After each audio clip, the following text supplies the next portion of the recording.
3,20,000 ऐसे सिम्स थे जो इंडिया से शुरू हुए थे और कम्बोडिया में काम कर रहे थे। वो 1,102 करोड़ रुपए का फ्रॉड उसके द्वारा किया गया पाया। भोले भाले लोग जब मोबाइल इशू कराने के लिए जाते हैं, 2 बार 3 बार आपके नाम से ही वो सिम जारी हो जाती है। मीडिएटर को ये सिम टंक में 200, 250 या 1000 की संख्या में दे दी जाती है। जो मलेशिया में जो साइबर क्रिमिनल है उनको दे दी जाती है। मोबाइल नंबर्स का दुरुपयोग करके लगभग 25 करोड़ का फ्रॉड किया गया है राजस्थान में।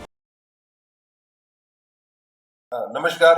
जैसा कि आपको ज्ञात है कि विगत कुछ दिनों से कंबोडिया में जो साइबर क्रिमिनल्स हैं वो कंबोडिया की भूमि का दुरुपयोग करके और हमारे यहाँ साइबर फ्रॉड कर रहे हैं। हमारे यहाँ 2 प्रकरण दर्ज थे।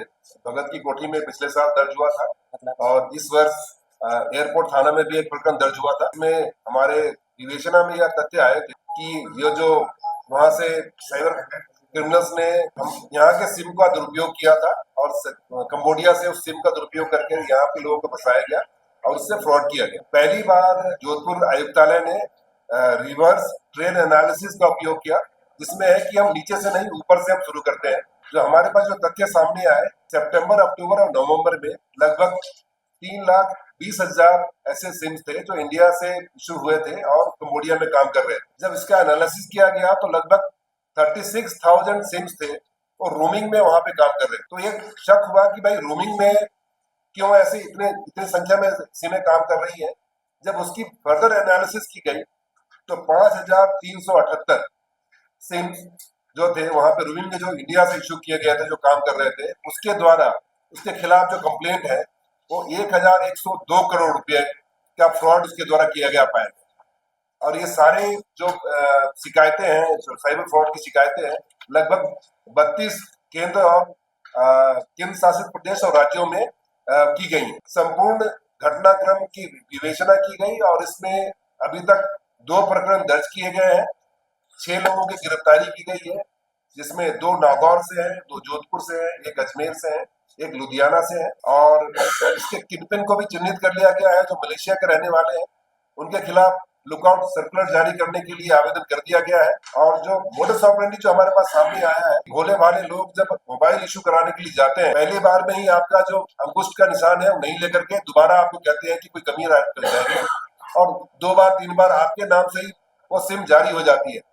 फिर एक मीडिएटर को ये सिम टंक में 200, 250 या 1000 की संख्या में दे दी जाती है और वो मीडिएटर फिर जो मलेशिया में जो साइबर क्रिमिनल है उनको दे दी जाती है, जो कि कंबोडिया में इसको यूज करते हैं रोमिंग में।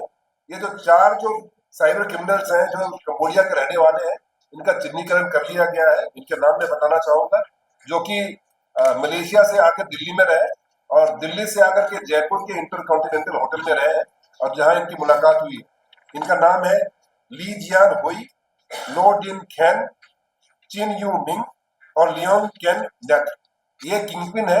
इनकी गिरफ्तारी के प्रयास कर रहे हैं। इसके साथ ही जो जितने राज्य हैं इसमें इन्वॉल्व है, जैसे हमारे यहाँ भी 200 से ज्यादा मोबाइल नंबर्स का दुरुपयोग करके लगभग 25 करोड़ का फ्रॉड किया गया है राजस्थान में। इस संबंध में सारे जिलों को भी लिखा जा रहा है और उनकी भी गिरफ्तारी की जाएगी। और जो अन्य स्टेट जो इन्वॉल्व है उनको I4C हमारी संस्था है, Indian cyber crime coordination centre, उनके माध्यम से उनको सूचित कर रहे हैं, जिससे इन सारे क्रिमिनल्स को भी सलाखों के अंदर डाला जा सके। आने वाले समय में जो 5,400 के लगभग जो सिमें हैं इनको ब्लॉक किया जाएगा और इनके व्हाट्सएप भी बंद कराए जाएंगे, जिससे कि आने वाले समय में कम से कम हम 5,000 करोड़ के साइबर फ्रॉड को रोक पाएंगे। और यही प्रक्रिया सतत जारी रहेगी। लगभग 36,000 जो रोमिंग में जो नंबर चल रहे हैं उनकी भी एनालिसिस की जा रही है और आने वाले समय में उसको अन्वेषण का हिस्सा बनाएगा। जोधपुर में हमने एक प्रकरण दर्ज किए हैं, जो पॉइंट ऑफ सेल है, जिसने इशू किया है उनकी गिरफ्तारी भी हुई है एक प्रकरण में। अभी तक एक जगह पॉइंट ऑफ सेल पे इसका इन्वॉल्वमेंट पाया गया है, परंतु ये इंडिया सेंट्रिक है। हर एक शहर में कोई ना कोई इनका विक्टिम है। तो जो सारे स्टेट इनमें इन्वॉल्व है सबको हम सूचित कर रहे हैं, उनके कंप्लेंट भी दे रहे हैं, जिससे कि वो विधि सम्मत कार्रवाई कर सकेंगे और जो भी सहयोग हमसे वांछित होगा हम उनको देंगे। आज ही गिरफ्तारी की है और सिमें भी बरामद की है, सेट भी बरामद किए हैं।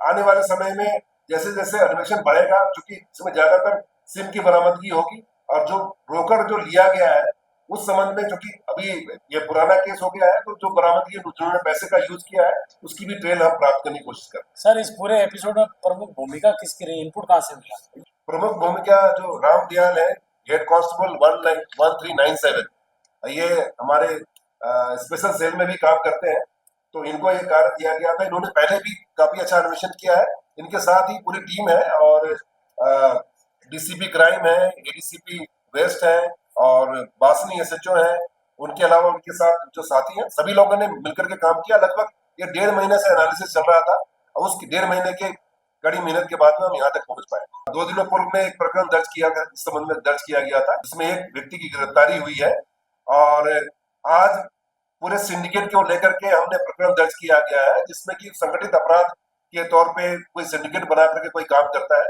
आने वाले समय में जैसे जैसे अन्वेषण बढ़ेगा, वैसे वैसे हम गिरफ्तारियां भी करेंगे और बरामदगी भी करेंगे। इसमें लर्निंग पॉइंट है आम आदमी के लिए, किसी को भी अगर आपको व्हाट्सएप से मैसेज आता है कि इन्वेस्टमेंट के लिए किसी ग्रुप में जुड़ना है, कोई लीगल ग्रुप रहता है, उसमें कोई अक्षर ही छोड़ देते हैं, आपको देखने में लगता है कि वही लीगल ग्रुप है, फिर उस ग्रुप को ज्वाइन कर लेते हैं, फिर आपको बहकावे में लेकर के आपको पहले आपको प्रॉफिट कराते हैं, उसके बाद फिर झांसे में लेकर के आपके साथ साइबर फ्रॉड करते हैं।